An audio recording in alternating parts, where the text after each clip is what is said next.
as promised, this was an interview that is going to be on fire. There's lots to hear, learn, and exciting things coming forward from the chairs right here. But Mateta, can't tell twice.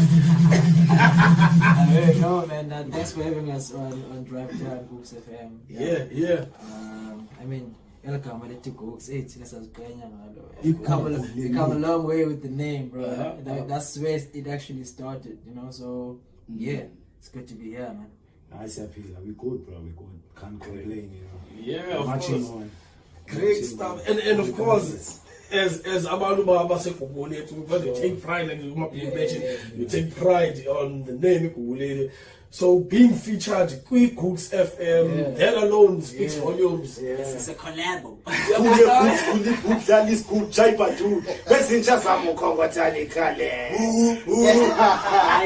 That's our boss. And I mean, everyone has a right to do so. You know, you can't forget, regardless of whatever.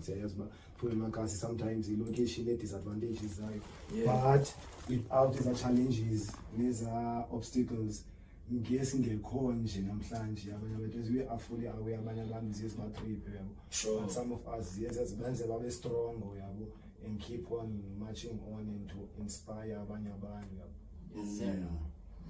It was all over.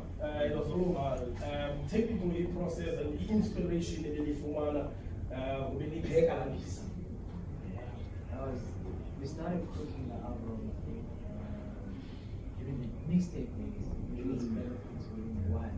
That was back in 2004. Sure. Yeah, and then we got better things within 2007. That's like a drive that everyone needs, I believe. You should not be comfortable where you are. You should always like strive to move further and go far, man, with every little goal that you have, you know. At first you want an iPhone, then next thing you want to be the guy who makes the iPhone, and then, and then next you want to be the guy who makes a better phone than an iPhone. So you need to keep growing. So there's a lot that went on when we were working on that album, you know. Spiritually we were all aligned, that's another thing, you know.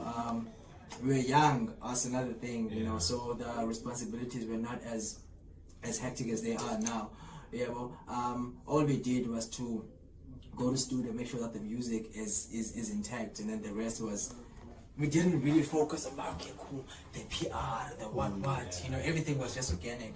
How that album managed to make it out to the world was just organic, was just pure talent. People liked the music. There was no big PR behind it. It was just classic music that was made with passion and love, dog. And the energy. It's spirit zenu bese aligned, which is another key component, especially for a group. It's a key component. And also you mentioned comfort is not good, or you want to strive and get better and better as you go along. Exactly. No, I like that, because I see they features so much, and I will make it go on Sean. Man, because it all begins at home, you know. And even those features were not like strategic.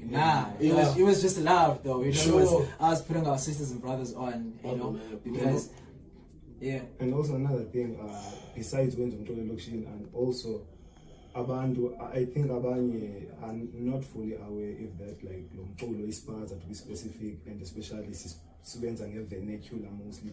Sithathile sakwazi u-export from up eMzansi, you know, Sausa international, you know. We've been touring like the world, you know. Some people abazazi those, you know.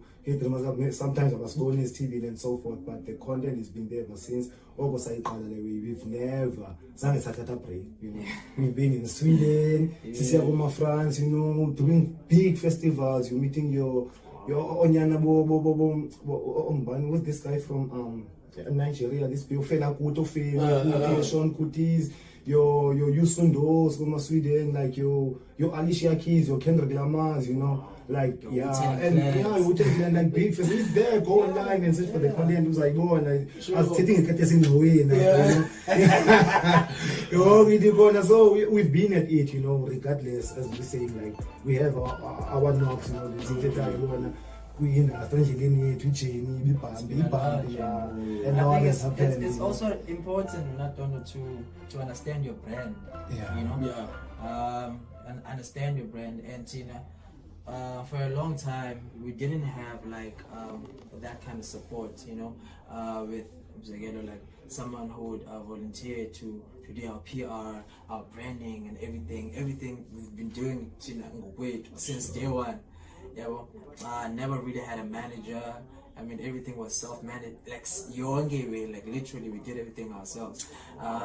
Because the thing is, it was either that or we wait for someone to come to us, and that waiting period, it means you're not doing anything, you're just waiting. You don't have to wait for anybody. You realize later that all this time you've been waiting for yourself, all you needed was just yourself. Sure. Yeah, well, see, that's my fault, bro. And so by four, we all have different strengths, yeah, and I understand, okay, what Donna is strong here, La is strong here, El Nino is strong here. So instead of just waiting for people to come and help us, let's just start it as a task, just divide amongst the four of us. Yeah, well, Sure. yeah, well, so I think that kind of helped us a lot, you know. We understood the business better, yeah, well, and it was not like 100%. You know, working advantage here too, you know, because it means if you do business and you want to do the creative and make sure like they go get together, one is going to lag. Yeah, well, it's either your creative is going to lag or the business side is going to lag. So Tina, we're very creative people, bro. Yeah, well, as much as we did the business side of things because we needed to. Not that it's something we wanted to do at the time. Yeah, well, we just wanted to make music and just take it out to the world. That's all we wanted. Yeah, well, but now it's only now that we're realizing that this whole time we're being prepared for now. You know, it was a big preparation for why I said, guys, you don't need anyone. All you need is yourself to get this thing started and take it to the next. You will meet people, but you need to be your own boss. You know, it's only now that we understand it, you know, because looking back, and because I was like, it's blind as it means, dog, like a lot. Yeah, but, and a lot of people don't know about that because I mean it's not for them to know. Yeah. It was a part teaching here too. Yeah, but so right now we do a lot of things ourselves. Yeah, but and as I'm only about work now. Yeah, but there's a lot that's there's a lot that's happening on the pipeline. Yeah, but, and also just like besides in our communities as well, we see active kakulu, you know. It's jungle in terms of development. It could be sports, you know.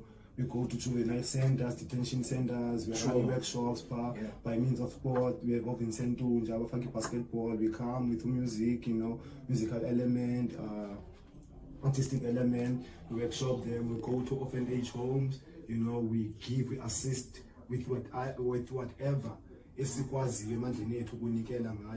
We go to old age homes. We run programs, we do things for them, you know. So yeah, we've been doing and Sienza out of, you know, we're plowing back, we're giving back to the community, regardless, and that we feel one has to do it at the end of the day, you know, because sometimes it's because and you're not going to tell it, and you know, so it's easy hustlers, one man at the end of the day, but what about is to do and this is we are fully aware, we know what regardless, you have to work extra hard as a black child. That's just the unfortunate part of it, but anything is possible. As much as anyone can make it. And you know the music that, I mean, if you listen to that album, the album you can tell that it was by the people for the people. Yes. You know, it's like I said, it was inspired by our everyday life, like what we saw every day. You know, what we were inspired by, like other artists, again, what other artists were going through, what I remember there was a time where there was like xenophobic attacks, you know. That inspired us to come with a song. Yeah, you know, and not a lot of artists cared that much, you know, to actually like write a song that says no to xenophobia. You know, so that album was. I think that's why a lot of people relate to it, because it's so diverse in terms of concept, but content, you can tell E1 is just about uplifting people. Sure. The other album was more about our experiences. If you're honest in your music, there's someone out there who's going through the same thing that you're going to. If it's not the same, it's similar, you know. You're bound to touch someone's heart, and you're bound to change someone's life. You know, we changed a lot of lives with Pikelela with I Will Make It to the Specific, you know. I remember at an event we bumped into a guy backstage.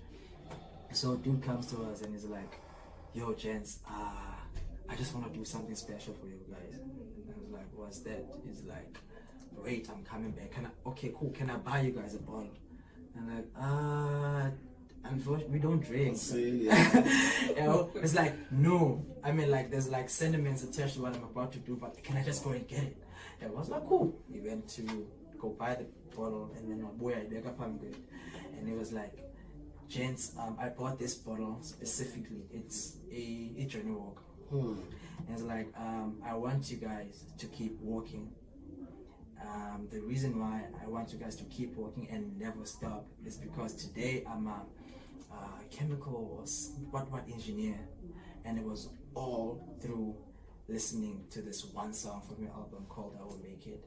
That was like, I remember in varsity, like I was like so close to quitting, but every time I would listen to that joint, it would pick me up and I would go on and on and on. Today I am where I am, and I can proudly say I'm here because of you guys. You guys contributed a lot towards me working hard and passing my studies. I was like, wow. You know, you've touched anyways. That sometimes now is a sometimes we are careful, you know, but when you look back and what we have done, you know, regardless of sometimes you feel like but the impact, like that's I was there, and we get a lot of those, you know, of those inbox. Go to like go to message. I was about to commit suicide, but I listen to your music. Like we get these stories, bro. Like so now. As an artist, it keeps you going. This impact is priceless. There is no price tag next to it, you know. It's something that's like. I mean, you also told us about the guy on telephone, and even the smoke and someone. Yeah, see the keep on walking. Man, that is dope, bro. I think we tend to ignore like the genuine love we get from strangers. We always seek validation from people that we care for and love, you know, and it's sad that most of the time we don't get that, you know. It's most of the time strangers that will show you genuine love, because they don't know you like that. All they know is what you do, and they respect you for that. A lot of people that you know or kind of grew up with or grew up around, they know a lot about you, and like, what a don, you know. And acknowledge, man. I mean, they saw you coming up. That's that you want that validation, yeah, bro? Sure. You want it because it makes you feel better about yourself. But it's unfortunate that most of the time you're not going to get it. You'll only get it when you way up there. Scripture, a prophet will never be honored in his own town. Yeah. Even though Christ have to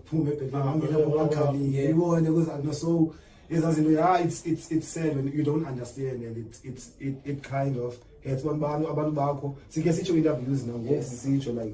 Like our people, especially Google, to be specific, we feel like I'm patriotic, man. They should be only way, you know. Sometimes it goes in a show complex. For instance, Amantombazana 22, but trust me, land out is about paying the band instead of